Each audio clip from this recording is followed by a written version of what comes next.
sign C.J. Spiller for something other than sitting on the bench.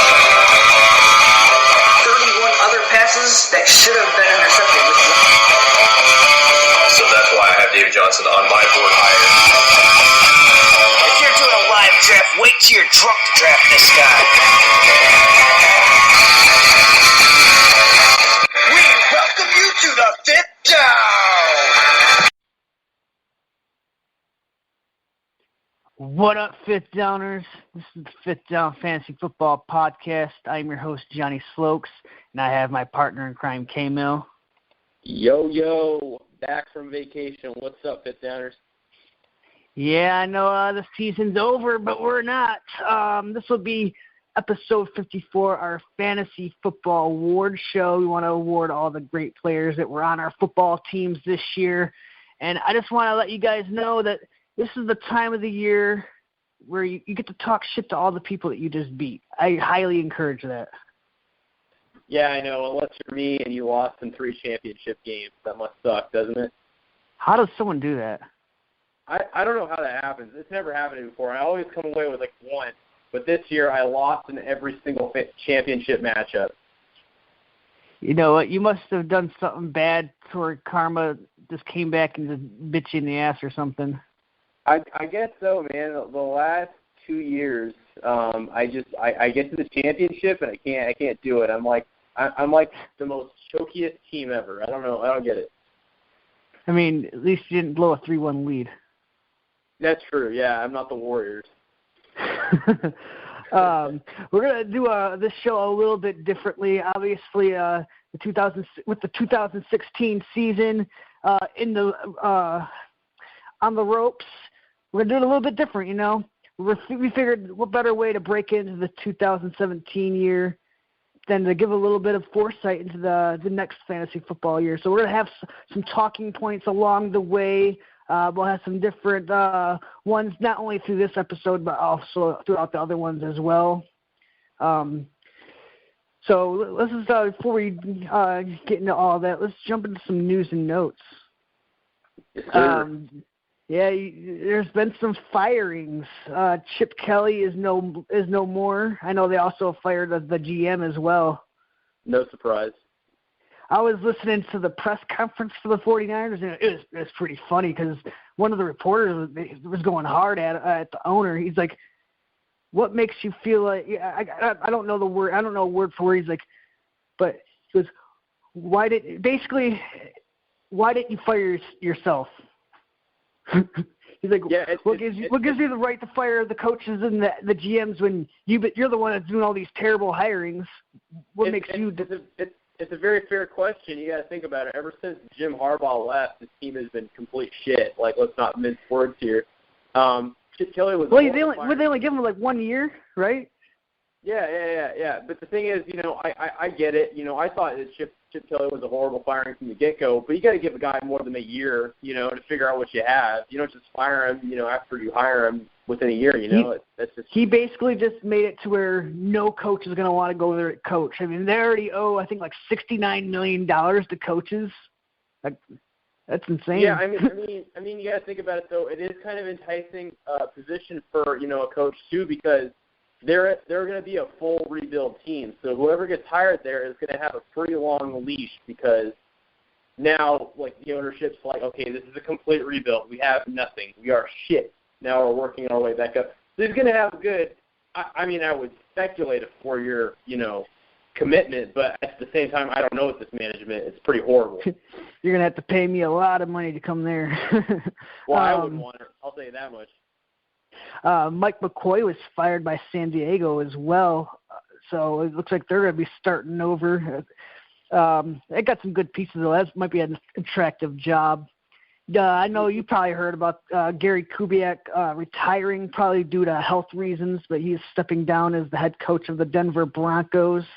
Yeah. It's very surprising to me, considering that only 11 months ago, they won a Super Bowl. But at the same time, Gary Kubiak actually left the speculation open that he might, take an offensive coordinator position somewhere else, but that's not the case. He said he's retiring from coaching altogether, so Denver's not feeling too stiff about that. But it's going to be interesting. There's several coaches that have already got some interviews set up, I guess, and they're The top candidate for the job is Kyle Shanahan from the Falcons. Yeah, they requested permission to interview him, actually, so that's probably the direction they're looking to. I think that would be a pretty good hiring for them. That's the one I'm leaning towards because I've heard other names pop up. Vance Joseph, the defensive coordinator for the Dolphins. He was a popular name, the year that Kubiak got hired, so I wouldn't push him out of the realm of possibility either. I know this is just pure speculation for the San Diego Chargers, but how would you feel about a guy like maybe Sean Payton going to the San Diego Chargers to work with all those offensive weapons that they have over there? I think that'd be pretty good. That would be amazing, but that's a huge question mark going into the season. Is Sean Payton really going to, essentially either be A, released or B, opt out of his contract, at the end of the season? It's going to be very – but I do like that you brought that up. That's a great matchup, I think, and I think that if you put Payton with the Chargers, he's going to have a lot to work with. And he's got a quarterback that kind of fits his skill set in Phillip Rivers. I mean, how good would that be for Phillip Rivers? He's an aging quarterback. Now he gets like this offensive guru towards the end of his career. I mean, he's had quite a bit of offensive-minded coaches to work with. So, but I'm just saying that'd be good. I think it's absolutely a match made in heaven, really. I mean, you see what he's done with Drew Brees, who was an aging quarterback as well, and Sean Payton is pretty much an offensive guru. I think this does nothing but helps Phillip Rivers.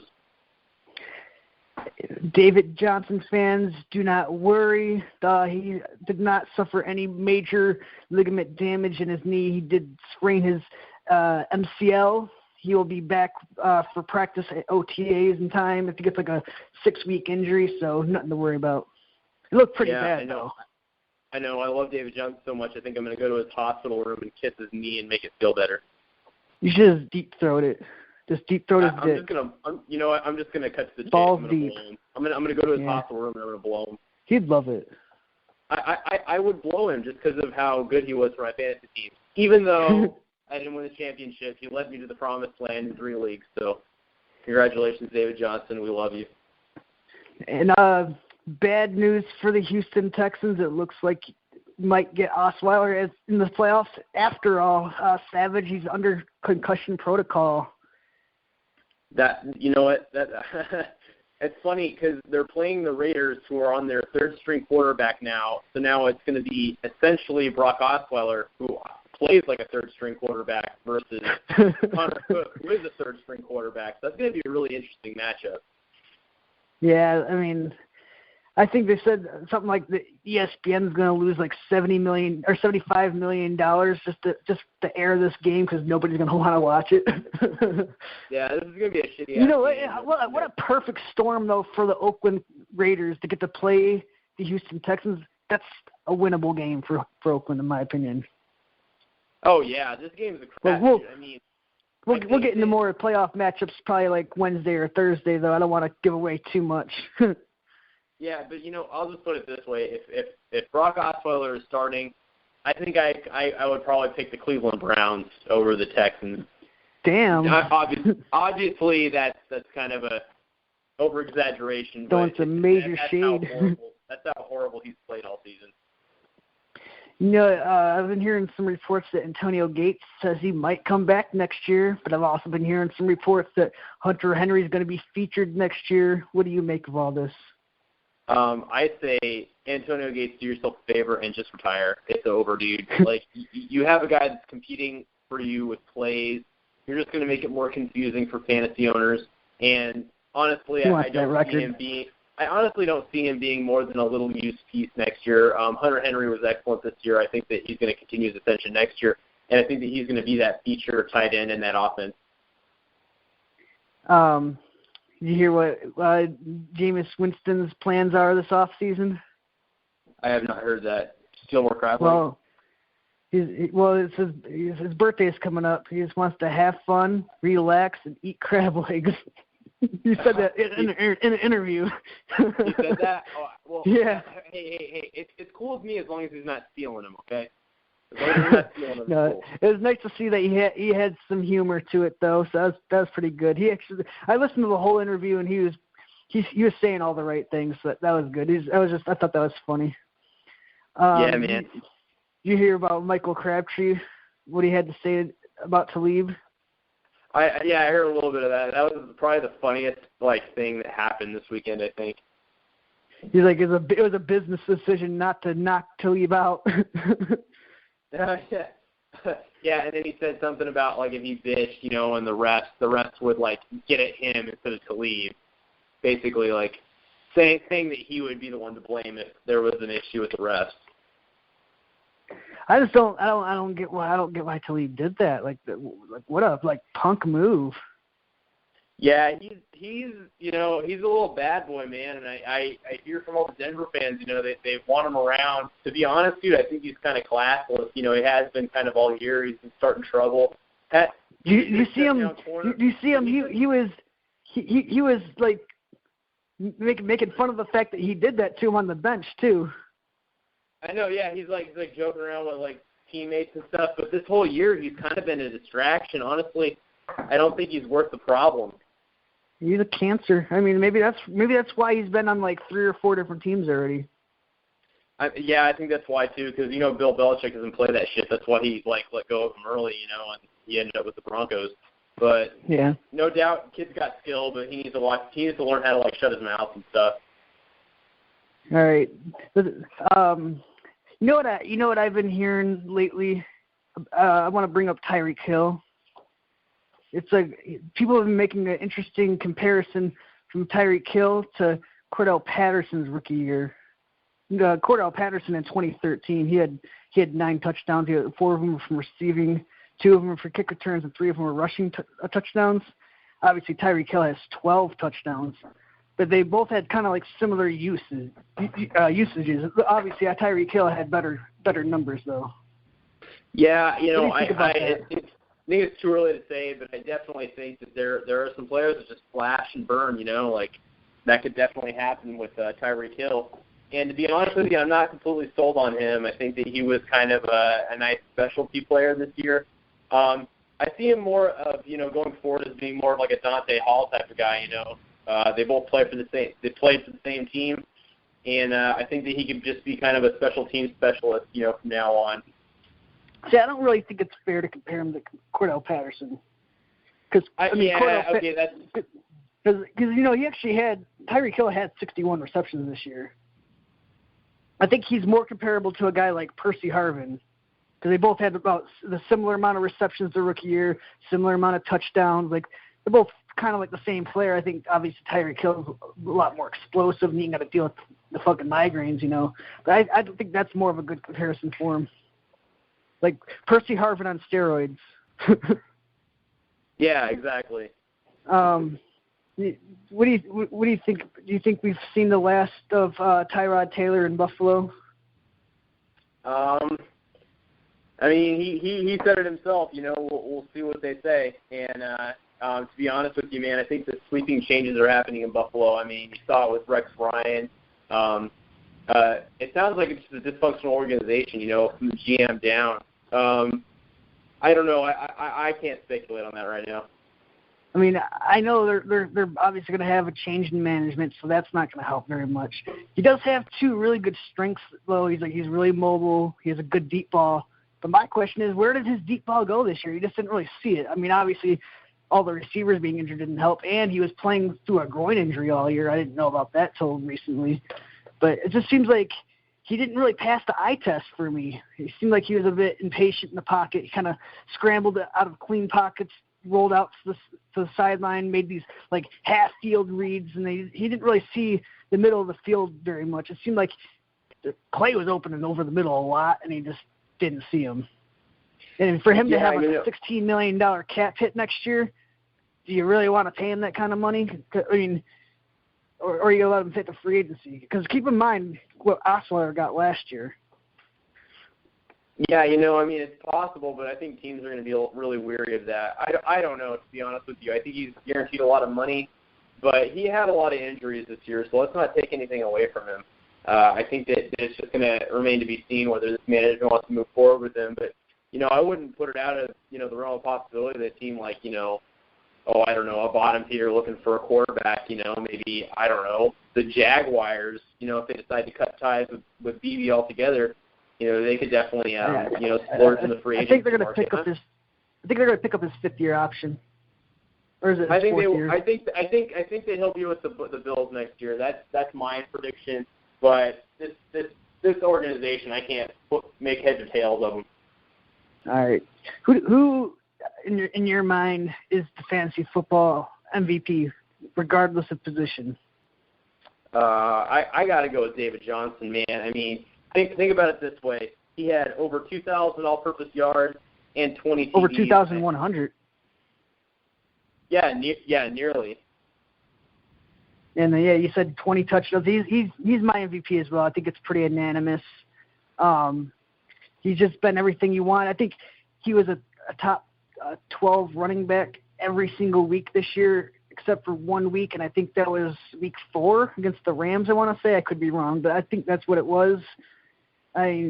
Just consistent all throughout the year. You can't ask much more. He's going to obviously be like a top 3 to 5 pick next year. He was outstanding. Yeah, absolutely outstanding. And you know what? Le'Veon Bell, for what he did too, should be in that conversation. But he got a pot suspension, so he's not in the conversation.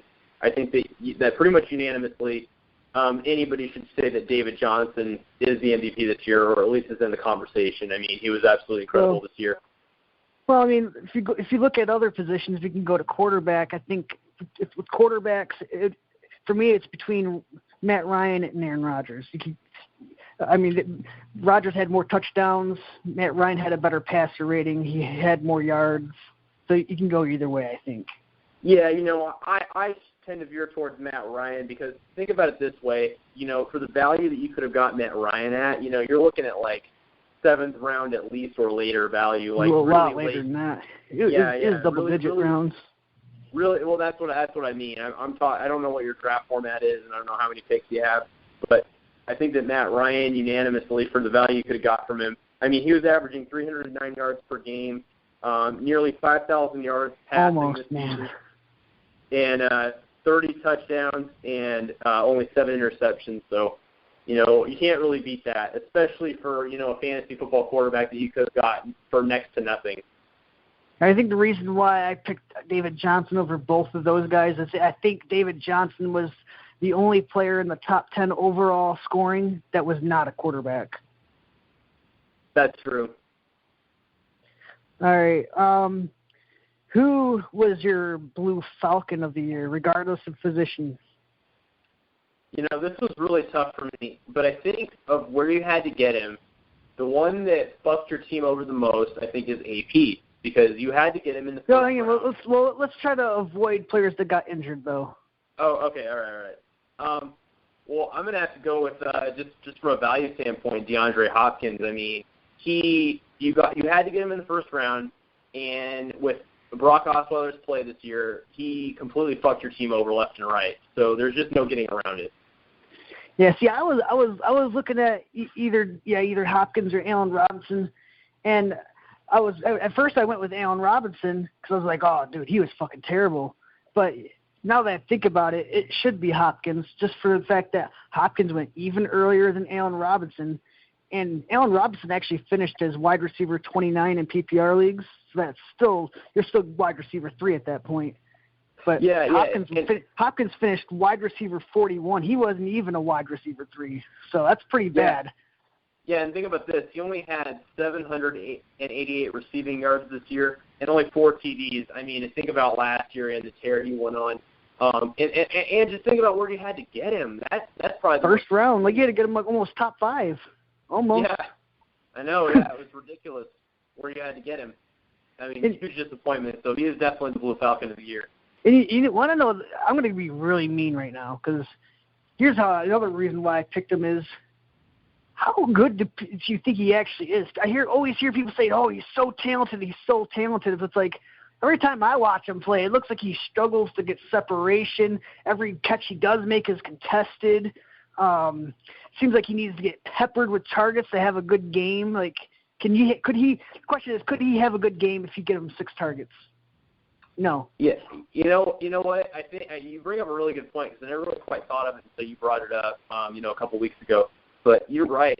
Every game, where he had his breakout, season last season, he was getting peppered with targets. He was getting 10+ targets most every game. And people want to blame Osweiler too, but he played with 4 different quarterbacks last year. Maybe people just caught up. Yeah, maybe so. All I know is that from what I've seen, he's our Blue Falcon. Yeah, he's a Blue Falcon, but you know what? I'm definitely going to say even towards next season, try to avoid him for your fantasy football drafts. I don't care what the hype train is sounding like. I would just go ahead and avoid him and avoid the headache next year. Are you avoiding him in dynasty leagues at all? Or do you think it's a good time to buy on him? Yeah. If you're in a dynasty league, I think that he's a good buy now candidate or like a buy low candidate. But at the same time, I think that a lot of people have so much invested in him in dynasty leagues that he's not really going to be worth the price. Yeah. Obviously, if we're going to other positions other than just the wide receiver, my Blue Falcon for quarterback, I'm sure you'll agree with this, is Cam Newton. He only completed 52.9% of his passes this year, and only 18 passing touchdowns, 5 rushing touchdowns, and he only had about 38,100 yards this year. So definitely a big step back from last year, especially for where you had to get him. Yeah, we're in agreement on that one. And, a lot of the reports I was hearing out of camp was, Cam Newton's struggling, but everybody was like, oh, don't worry about it, this and that. And I was one of the guys that was really like, you have to get Cam Newton doesn't make sense. I still thought he'd have a good season, but I couldn't have been more wrong. He just had a horrible season this year. Want to hear something interesting about Cam Newton? What's that? Think about the personnel that's around him, like receiving-wise. He has a guy in Kelvin Benjamin that's 6'5".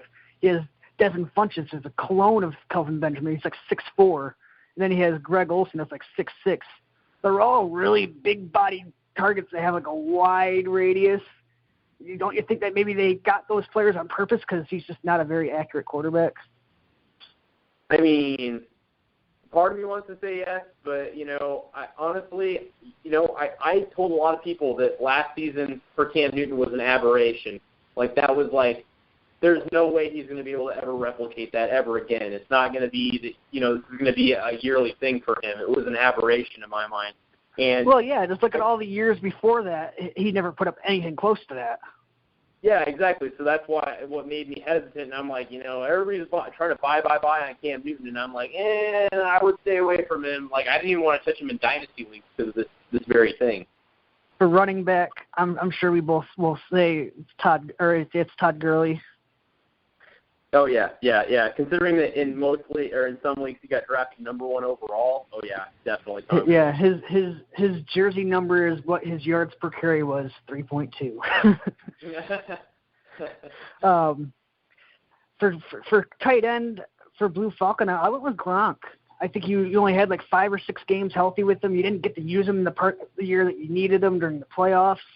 Use my Blue Falcon, especially because you had to probably get him at the back end of the first, early round of the second. Like, use my Blue Falcon for tight end.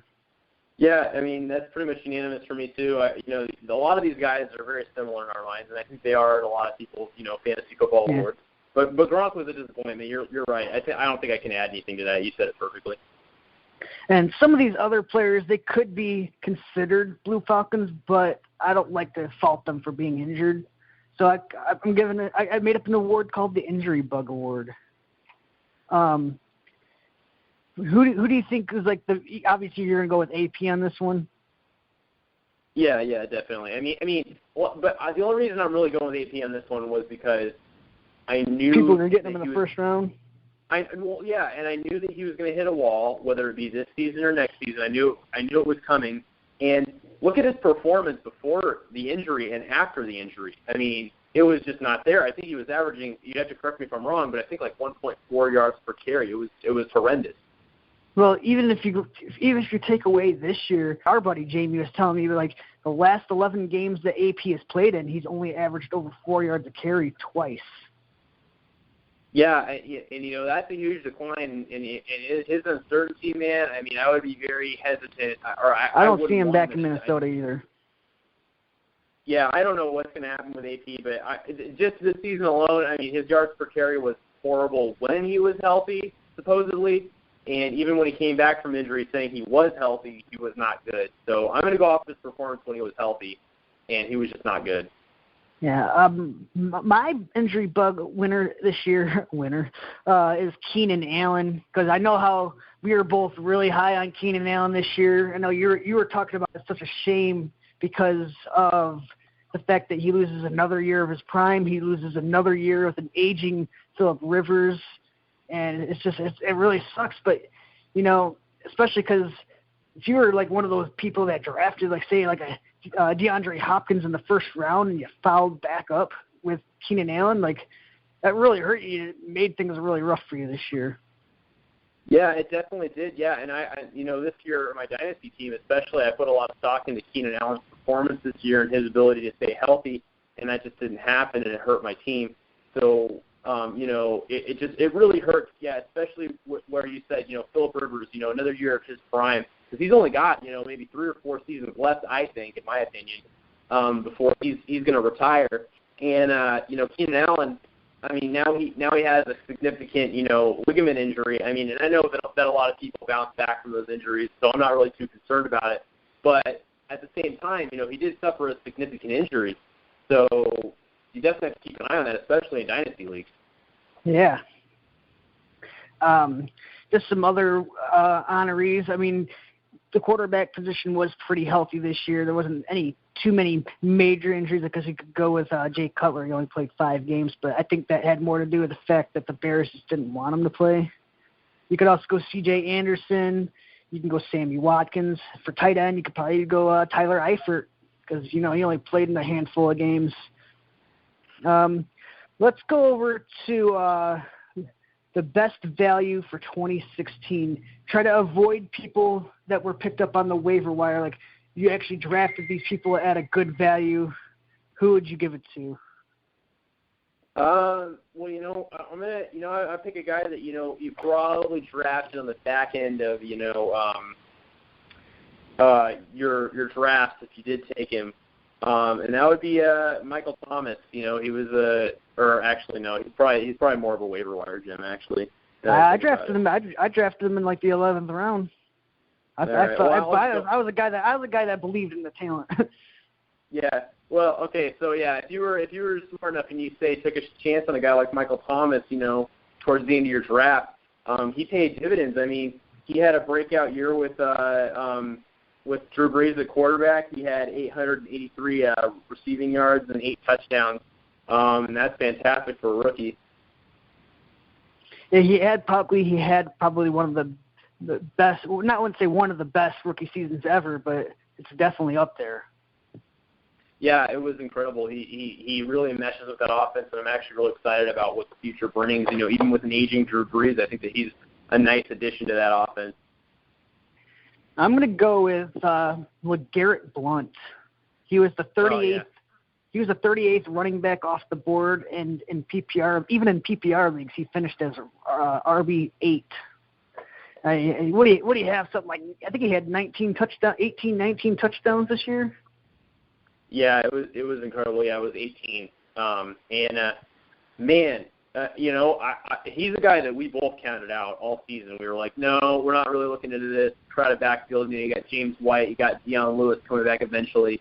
So LeGarrette Blount will kind of be a little used piece, but we couldn't have been more wrong. He was essentially just, really the first 2 down back, for the Patriots, all year, and he kept scoring touchdowns. I had someone even asked me, they're like, is LeGarrette Blount a solid keeper? I was like, I suppose so, but don't you still get this feeling like he's kind of expendable to the Patriots? Yeah, if any coach has proved that he will expend players, it's Bill Belichick. Like, whether it be Chandler Jones, who's that fucker that got traded to the Browns? Fucking, I can't remember. Anyways, Bill Belichick will see when the shelf life of a player ends, and he'll trade him perfectly, at the perfect time when teams will buy high on him, and he already knows they're finished. I mean, some other guys that were really good values, obviously Matt Ryan, we talked on him a little bit. Michael Crabtree, if I had to pick a wide receiver, Michael Crabtree was wide receiver 36, finished at wide receiver 10. So that was pretty good. You could also go Marcus Mariota. He finished as quarterback 9. He was drafted as quarterback 18. So those are all really good options too. Who I'm sure we might agree on this one about the waiver wire darling of the year. You know what? I would say Michael Thomas, but I already said him. He was kind of my like a late round value guy that I think. So I'm gonna probably go, and I know that we're picking the same guy, but Jordan Howard. Dude was incredible. I think, as far as running backs go this year, I believe he finished second as far as yards in the league. He finished second in yards, and he finished 10th in PPR scoring. Yeah, I mean, dude was incredible. You just couldn't stop him all year, and he was one of the very few bright spots for the Chicago Bears this year was that they have their back, their replacement for Matt Forte. Yeah, people thought I was nuts, and I was like, Jordan Howard's going to get 200 carries this year, and he exceeded that even. So. Yeah, I'll be honest. I thought you were nuts too, because I was like, I don't know, Jeremy Langford, man. I still think he'll be the guy. But, you could have been more right, man, so kudos to you. It's not so much like his breakaway speed or anything like that. It's not like he's like just blazing speed, obviously. He's like 230-something pounds. But he has, like, some really good, like lateral agility. He still makes a lot of people miss. Yeah, he's very elusive. That's what I like about him. So some other noteworthy guys. If we want to go for quarterback, I mean, Marcus Mariota is probably there. Maybe a guy like Kirk Cousins was there. Kirk Cousins finished QB4. Yeah. We got to go some other running backs. Jay Ajayi finished RB13. Spencer Ware, RB14. Those are all guys you could have picked right up off the waiver wire. Go to wide receiver. Tyrell Williams finished wide receiver 17. Tyreek Hill, wide receiver 26. We got Pryor. We forgot all about Terrell Pryor, wide receiver 20. And then Crowder, wide receiver 25, kind of fell out towards the end of the year, though. Yeah. You know what? We never did go over our wide receiver, of the year. So are we going to do that? Oh, go for it. Yeah. So I think that the MVP for wide receiver this year, and this is definitely open for some debate because there really wasn't a standout candidate, but I would have to say Jordy Nelson, man. I mean, you look at he only had 1,037 receiving yards, but he had the 12 touchdowns, and nearly all year he was getting you double-digit points each matchup. So I think that you got to go with Jordy Nelson. I would go with Jordy Nelson, but I'm giving him a different award that's coming up next. I'll have to go with Antonio Brown. I mean, Brown finished number 1 overall for wide receivers. I know he kind of fell down a little bit towards the end, but not too much. Nelson finished number 2 though, so they're both right there. Yeah. I think I rate Nelson just a little bit higher because, in every league that I watched, circumstances. Yeah, he was just double-digit points every week, and he did beat Antonio Brown as far as touchdowns go, and I believe he beat him in yards too. It's been a kind of a down year for receptions for wide receivers. I think the highest was 107 by Larry Fitzgerald. Yeah, it was. It's like the lowest. It's like the lowest in like 10 years. Yeah, it was weird. There really wasn't like a standout guy like last year. Antonio Brown like ran away with it. This year it's definitely debatable. Let's go over to our comeback player of the year. This is where Jordy Nelson comes in because he is my comeback player of the year. Coming off of an ACL injury, he started out slow, but he just kept catching touchdowns, and eventually the targets started coming. He ended up finishing at wide receiver 2 in PPR leagues. That was big. I mean, how could you not say he's the comeback player of the year coming off an ACL injury and doing what he did? Yeah, absolutely. I think the 12 touchdowns, that was the kicker high for the receiver position. And, like you said, with that significant injury, that's been known to, sap a lot of speed from players and stuff. And especially players at his age. Yeah, exactly. Think about it. He's 31, and to do what he did coming off of a major injury is pretty incredible. So I definitely agree with you there, but I do have a different candidate in mind, and that's Matt Ryan for me. Think about where he finished last year, in the quarterback scheme of things, and then to this year, he's a top 2, in any format, really. So I got to go with Matt Ryan as my comeback player. Yeah, I got Matt Ryan for quarterback as a comeback player. I mean, it's kind of hard to not say him. I mean, who else are you going to say? Like Aaron Rodgers, he finished like 12th last year. Like, I'm not going to say that was by far any means like a comeback or anything like that. For running back, mine's kind of a toss-up. I got it between DeMarco Murray and Melvin Gordon. I think I'm leaning a little bit more towards DeMarco Murray, just because of what he's done this year. He was fantastic once again. It really just goes to show you what you could do when you actually use the player the right way. Yeah, exactly. I tend to think of it the same way. Last year I thought I didn't want to touch DeMarco Murray with a 9-foot pole, and the Titans used him right. They didn't use him in shotgun sets like the Eagles were doing, and I just think that the Eagles are a very poorly run organization, and they got DeMarco Murray, and they didn't know how to use him, and the Titans definitely used him the right way. So, I think that was the Chip Kelly effect. Yeah. Well, Chip Kelly's just a piece of shit, and he deserves to get fired. He shouldn't have even got hired in the first place, to be completely honest with you. He got fired, I honestly would not be surprised if he got a few job offers. Oh, I'm sure he will. I honestly think he's going to go back to college, though. I think he'll get a lot of job offers in college. But if he gets a pro offer, I think maybe the Jaguars or something. I don't know.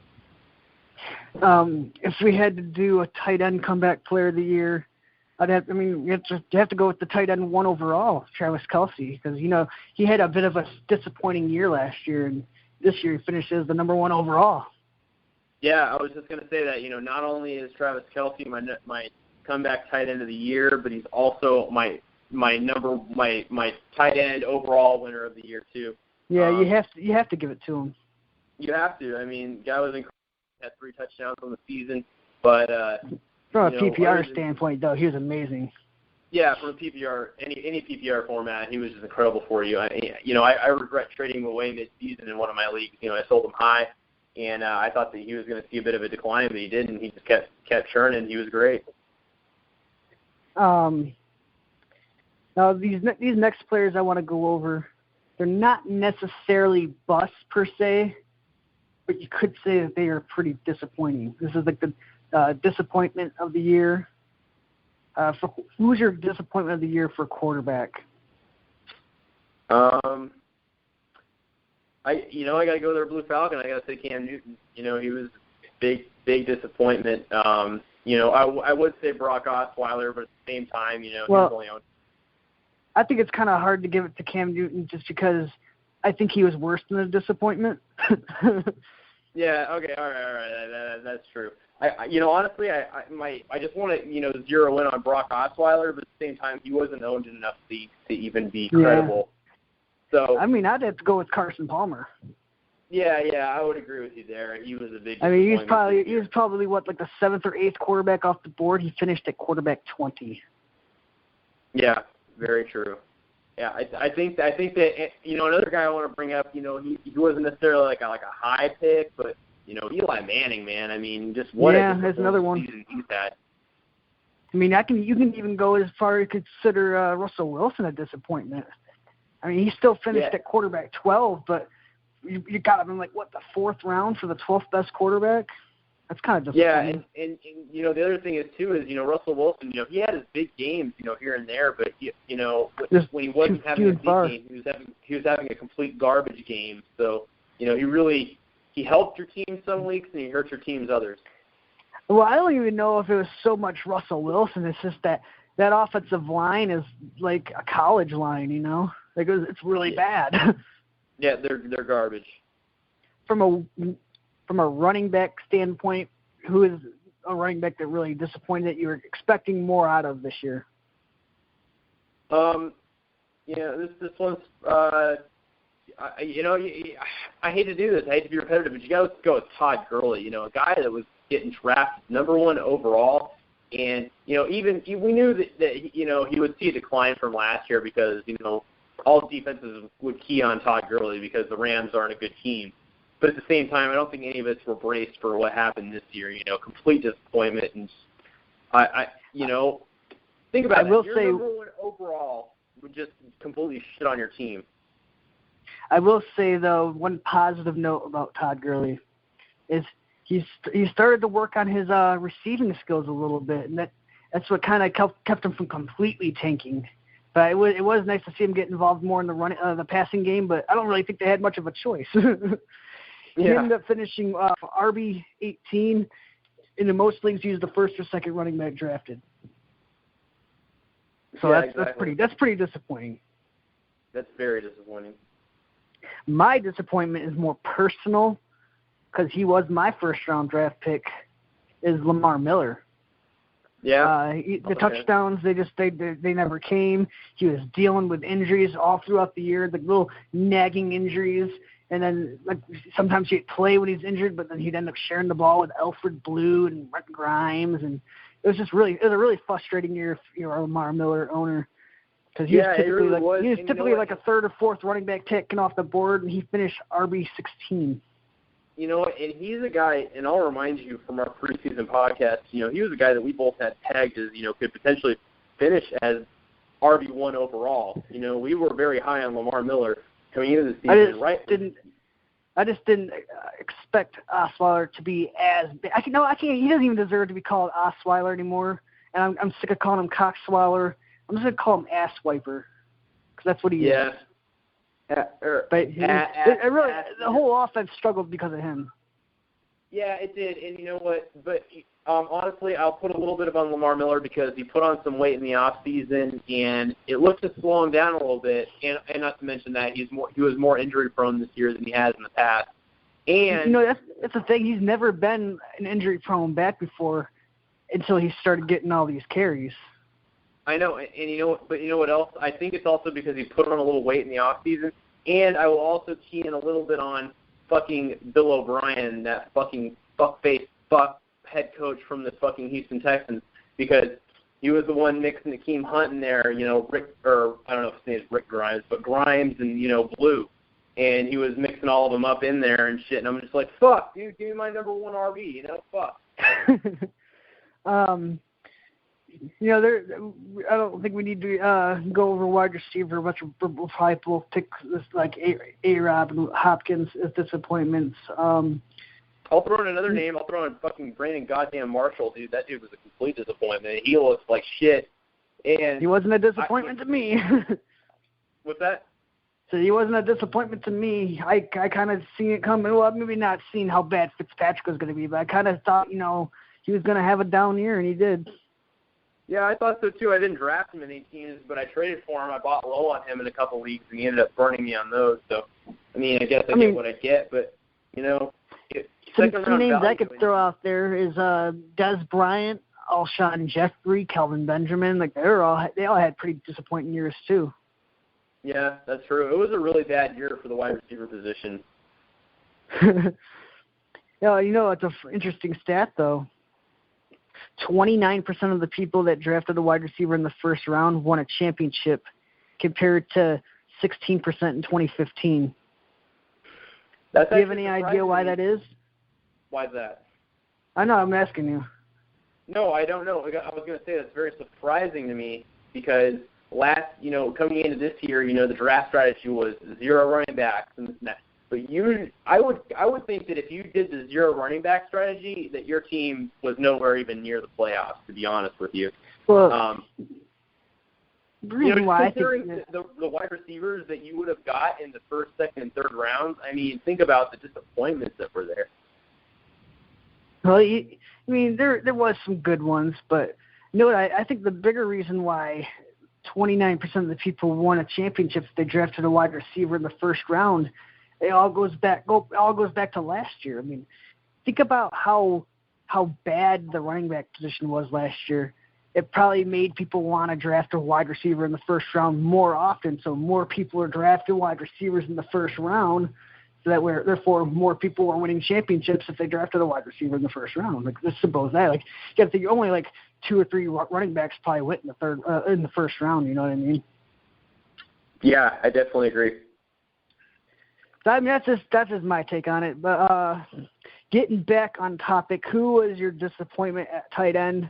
Mine is pretty clear because of how high I was on him. Yeah, I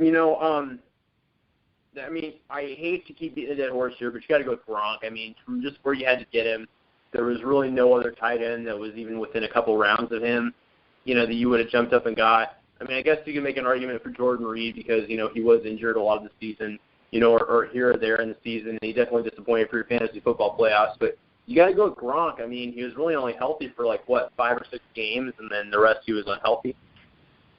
A guy I was really high on this year that didn't really do a whole lot was Kobe Fleener.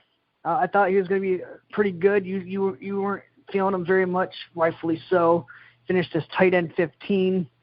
It was not worth the price to pick. Yeah.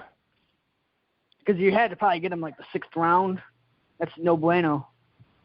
Yeah, no bueno. All right, we're gonna get deep here. All right. Now I want you to think about a player that was good, but you should worry about going into next year.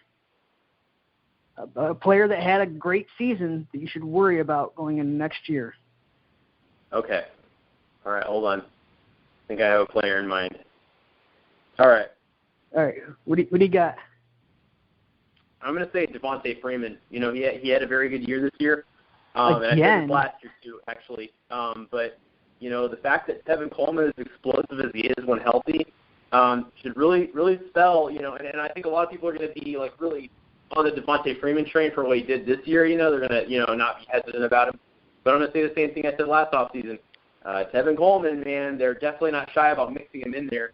And he's just so explosive that all he does is hurt Devontae Freeman's value. He doesn't have a lot of standalone value, as more than a bench player, but it definitely hurts Devontae Freeman's value. Here I am sitting here wanting to owe Devontae Freeman an apology, and you're doubling down on it. I like it. That's a good take. I mean, yeah. I do think that offense is good enough to support 2 running backs. But, we've kind of seen it a little bit earlier in the year where Devontae Freeman really wasn't getting the receptions. So that's yeah, no, I tend to agree with you, though. I think this offense can't support 2 running backs, but I think if you're a guy that, is like, oh, yeah, I want to get Devontae Freeman next year, I think that he's not going to be all that you hope just because of the fact that there's just so much against him. Think about, where you probably have to get him, 2nd or 3rd round next year, and Tevin Coleman's going to be cutting into that workload. It's going to limit what he can and can't do in games. Right. My player was a guy that had double-digit touchdowns. My player that had a pretty good season this year that you still worry about going into next year is Latavius Murray. I mean, what do you have, 11, 12? I think he had 12 touchdowns this year. But he was splitting work with Jalen Richard. He splitting work with DeAndre Washington. I watched a lot of Oakland games this year because I had a lot of their players on my team. What I noticed about Latavius Murray when he's running, he's obviously a natural athlete. He's an elite athlete, But yeah. at 6'3", 230 pounds, it looks like he runs a little bit too, runs a little bit too much upright. You know what I mean? He doesn't really have a great ball carrying vision. It seems like he kind of relied on that great offensive line that Oakland had, and he didn't really see the holes very well. It's like, dude, you just missed the hole to the left side. You ran to the right, and then he's gonna be a free agent going. He's gonna be a free agent going into next year because I don't really think Oakland has a lot of reasons to re-sign him. I mean, they might just elect to let him go and then draft a running back in this excellent running back class that's coming up, and they might actually see that as an upgrade. I have a feeling that they are going to release him, or they're not going to release him. They're going to let him hit free agency, and then a team like the Cleveland Browns is going to sign him, just like they did with a guy like Ben Tate, who everybody was pegging to be a fantasy monster the next year, and he ended up being a big fantasy disappointment. So I think that you're really onto something here. And I really see, Latavius Murray hitting free agency next year and going to a bottom-feeder team and being a huge disappointment next year. So that makes me leery of him. Yeah, I mean, to me, he looks like a guy that needs a great offensive line to be productive. And what worries me is, what if he goes, like I said, to a team like the Cleveland Browns, or a team like Denver Broncos. They don't have a really good offensive line. I don't see him being very productive over there. Yeah, I mean, Denver's cap situation wouldn't allow him to get signed there anyways, but, I see your point. I was just throwing out teams that had bad lines. Yeah, exactly. Or the Seahawks, a team that can't get the run game going, but you're right. Your point remains, he has to go somewhere with a great offensive line to where they're going to get in, yards before contact, and, Oakland definitely does that, and a lot of teams don't do that very well. All right. What is a player that did poorly, I wouldn't say did poorly, but was maybe a disappointment or didn't live up to expectations this year that you think should rebound going into next year? Ooh, okay. All right. I got this one. Go for it. I'm going to have to say Andrew Luck. I mean, I was very high on him this year. In fact, I actually pegged him at the start of the season to be the top quarterback, overall this year. And, unfortunately, the job didn't get done. The owner's already gone forth and pretty much he's starting to, talk about cleaning house right now. And he's starting to talk about getting better protection for Andrew Luck, getting better weapons. So I think that next year, Andrew Luck will definitely rebound. He's going to get better protection, and he should be a top 5 quarterback next year. Is that where you see him as a top 5? What do you think about his options going forward? Obviously, you have to have a really good receiving core. I think that Andrew Luck, he's pretty much his whole career with the Colts has done a lot with very little. He hasn't had a very nice supporting cast, like Peyton Manning had, like Colts past. He's really only had T.Y. Hilton, Dante Moncrief recently, and, an aging Frank Gore. So I think if they surround him with good talent and they make good decisions in the draft, I think that next year should be a very good rebound year for Andrew Luck. Yeah, I'm gonna go with my player that I think is going to rebound next year is Phillip Rivers. I think I could be wrong, but I think he led the league in interceptions. He definitely finished as a QB2 this year. He was not in the quarterback 1 conversation, especially down the stretch. But I think that he's going to rebound nicely. It depends on who comes in for the head coaching position. We don't know that yet. But you got to really think about this. They probably have one of the best receiving cores in the entire league. They got Keenan Allen, the emergence of Tyrell Williams. They got Dontrell Inman. They still have Travis Benjamin. They got 2 viable tight ends in Hunter Henry and Antonio Gates. Maybe they'll have Danny Woodhead back next year. Who knows? Melvin Gordon's only going to get better. It's going to be a dangerous offense, and I think if they could all stay healthy, Phillip Rivers will be really good next year. Yeah, I definitely agree with you. Your logic is totally sound on that. If they can improve, somewhat on the defensive side of the ball, this could be a very dangerous team, and I wouldn't be surprised if maybe they could, have a postseason berth next year. All right. Who do you see, or which player do you hope gets a chance to shine next year? Maybe a guy. This could be a guy that maybe behind in the depth chart, or maybe it's a college player that's not even in the NFL yet. Who would you like to see shine next year? I got 2 names, but I'm going to go with the current player right now, and this is one that I really hope happens. Bilal Powell for the Jets, man. I've been shooting this for him ever since the hype train started moving for him a couple of years ago, and the Jets just haven't given him a chance to lead down role. And I think that if he could get a lead down role, he really could shine. Think about it this way: in the last 4 games this season, where Matt Forte was sidelined with a meniscus injury that he said he's been playing with all season, which I think is a load of crap. He had the 3rd most yards in the NFL in the last 4 weeks of the season. So just let that sink in for a minute. And not to mention, he's already a very skilled pass catcher out of the backfield. I really think this guy could shine next year if he's given a lead down role. It's interesting. I think he finished one spot below Matt Forte in the final PPR scores. Yeah, I actually think that you're right. I think they both finished like in the 20s. So, I mean, I would like to see him shine.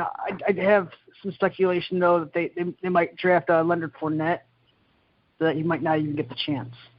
Well, it's actually funny to bring him up because I actually was going to say, Leonard Fournette, is a guy that I'm actually expecting really big things out of, no matter where he goes next year. And one guy I'm hoping that gets a chance to shine. I don't know if it will happen because I do think that DeMarco Murray is going to return to Tennessee, but I would really like to see what Derrick Henry can do in like a bell cow role. Yeah. I mean, it just seems like he's the kind of running back that Tennessee likes. I mean, they went out and they spent a high draft pick on him, so I definitely think he's going to earn himself more carries. It might be a split backfield next year, actually. Yeah, it's definitely going to be a situation where you're looking at workloads and stuff like that. Then I'm not going to just buy into what he did this year. I'm going to definitely look at what it's looking like in training camp. That's something to definitely keep an eye on. I think what was there, like 12 running backs that had 1,000 yards this year? Yeah. Compared to last year, it was only 7. This is like we're getting ready to wrap the show up. I just want to talk over this a little bit. I'm sure we'll talk about this more going into the off season. But do you think that teams might be thinking about going to a more run-heavy style, like a power run offense? Yeah, I mean, you look at teams like that were successful with Atlanta, Dallas, Tennessee, all those teams that had really strong run games. They're going to be playoff bound this year, and two of those 3 teams I just named are getting first round byes. So it definitely is a recipe for success. Well, I mean, the reason why I brought this up is it feels like a lot of teams are opting to draft these smaller type, like faster type of defensive players to combat teams from passing the ball. But if all these teams are doing that, offenses might just be like, you want to do that? We're just going to run the ball, and you guys will have trouble tackling most of these smaller guys. Yeah, very, very good point. I never really thought of that, but yeah, that's a really good point. It's been a kind of a constant trend, lately in the NFL. In the NFL, it's a copycat league. So, I mean, if one team notices what's working, like, hey, man, this team is really getting it done with the power run because they're facing all these smaller defenses, and then other teams are going to look to duplicate. Yeah, that's something to look into. It could be something that we're just overreacting by looking at the stats. I thought it was interesting to bring up. Yeah, no, that's definitely a good point. Yeah, I mean, that'll pretty much do it for our award show today. Hope you guys had fun listening to us ramble on. We'll definitely talk about the wild card weekend later on in the week, like maybe like Wednesday or Thursday or something like that. But we're definitely we're gonna have to get the Zencaster figured out. But we have to make that figured out. Yeah, I mean. If you like what you heard, you can check us out on iTunes, the Fifth Down Fantasy Football Podcast. You can leave us a rate and review. And if you're haven't already, you can follow us on Twitter at the Fifth Down FF. Check us out on Spreaker. We also have our Google Play app. All you got to do is look up the Fifth Down Fantasy Football. It should pop right up. Download that shit. Get it to your phone and automatically downloads. Boom. Boom. Peace out. All right. That'll do it for today's show. Peace out, Fifth Downers.